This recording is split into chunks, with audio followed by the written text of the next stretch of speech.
International criminal court ने रूस के राष्ट्रपति व्लादिमीर पुतिन की गिरफ्तारी के लिए वारंट जारी किया है। आईसीसी का मानना है कि राष्ट्रपति पुतिन पर यूक्रेन में युद्ध अपराधों के आरोप लगाने के लिए पर्याप्त सबूत हैं। आईसीसी ने बयान में सबसे बड़ा आरोप लगाया है कि यूक्रेन के सैकड़ों बच्चों को अनाथालयों और बाल गृहों से रूस लाया गया है, जिससे रूस में रह रहे परिवार उन्हें गोद ले सकें। हालांकि जानकार मानते हैं कि ऐसे मामले को आगे बढ़ाने में व्यवहारिक और तार्किक समस्याएं बहुत है। गिरफ्तारी वारंट इस प्रक्रिया का पहला कदम है। व्लादिमीर पुतिन रूस के राष्ट्रपति हैं और दुनिया के सबसे शक्तिशाली नेताओं में से एक माने जाते हैं। रूस उन्हें खुद इंटरनेशनल क्रिमिनल कोर्ट को सौंप दे, इसकी कोई संभावना नहीं है।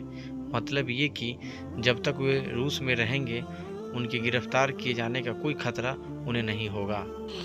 अगर वे रूस को छोड़ते हैं तो उन्हें हिरासत में लिया जा सकता है। हालांकि उनके दूसरे देशों में आने जाने पर पहले ही कई तरह के अंतर्राष्ट्रीय प्रतिबंध लगे हुए हैं, जिसके चलते वे शायद ही किसी ऐसे देश में दिखाई देंगे जो उन पर मुकदमा चलाना चाहेगा। फरवरी 2012 में यूक्रेन पर रूस के हमले के बाद से राष्ट्रपति पुतिन ने सिर्फ 8 देशों का दौरा किया है। उनमें से 7 ऐसे देश हैं जो कभी सोवियत संघ का हिस्सा हुआ करते थे। ईरान इकलौता ऐसा देश है जो इस कैटेगरी में नहीं पड़ता है। उन्होंने पिछले साल जुलाई महीने में ईरान में वहां के सर्वोच्च नेता आयतुल्लाह अली खामनेई से मुलाकात की थी। ईरान में ड्रोन और दूसरे सैन्य हार्डवेयर की आपूर्ति में रूस की मदद की है, इसलिए ईरान की यात्रा में पुतिन को किसी भी संकट में नहीं डालने जा रही है। क्या वाकई पुतिन मुकदमे का सामना करेंगे? राष्ट्रपति पुतिन पर मुकदमा चलाने में 2 बड़ी बाधाएं हैं। पहली ये कि रूस आईसीसी के अधिकार क्षेत्र को मान्यता नहीं देता है, और दूसरी ये कि पुतिन को गिरफ्तार किए बिना अदालत उन पर कैसे मामला चला सकती है। इंटरनेशनल क्रिमिनल कोर्ट का स्थापना साल 2002 में हुई थी। इस संधि को रोम संधि भी कहा जाता है। इसके मुताबिक हर देश का ये कर्तव्य है कि वो अंतर्राष्ट्रीय अपराधों के लिए जिम्मेदार लोगों पर अपने देश का आपराधिक क्षेत्राधिकार लागू करे।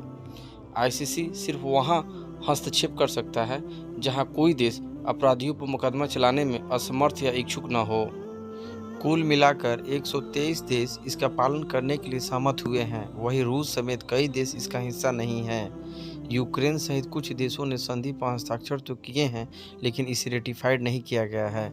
दूसरी बात है कि यह किसी व्यक्ति को कटघरे में खड़ा किए बिना मुकदमा कैसे चलाया जाएगा। आईसीसी पुतिन के गैर हाजिरी में मुकदमा नहीं चला पाएगा। पहले किन लोगों ने मुकदमे का सामना किया? मानवता के खिलाफ अपराधों के लिए लोगों पर मुकदमा चलाने का विचार आईसीसी के बनने से पहले से है। द्वितीय विश्व युद्ध के बाद साल 1945 में नुरेमबर्ग मुकदमा चलाया गया था। यह मुकदमा नाजी जर्मनी में होलोकॉस्ट और दूसरे अत्याचारों के लिए जिम्मेदार लोगों के खिलाफ चलाया गया था। इसमें नाजी नेता एडोल्फ हिटलर के डिप्टी रुडोल्फ हेस शामिल थे, जिन्हें आजीवन कारावास की सजा सुनाई गई थी। हालांकि साल 1987 में उन्होंने खुद ही अपनी जान ले ली थी।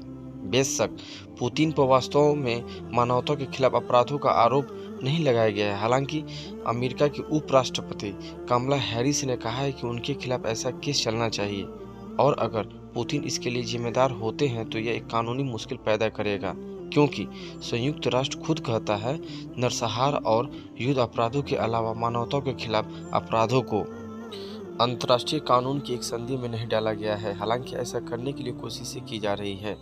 दूसरी संस्थाओं ने भी युद्ध अपराधों के अभियुक्तों को दोषी ठहराने की मांग की है।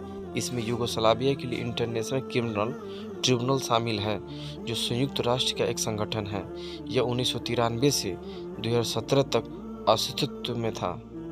इसने 1990 के दशक में बल्गान में संघर्ष के दौरान हुए युद्ध अपराधों में 90 लोगों को दोषी ठहराया था और सजा सुनाई थी। इन अभियुक्तों में सबसे बड़ा नाम यूगोस्लाविया के पूर्व राष्ट्रपति स्लोबोदान मिलोसेविच थी, जिनकी साल 2016 में हिरासत के तंजील के दौरान पड़ने से मौत हो गई थी।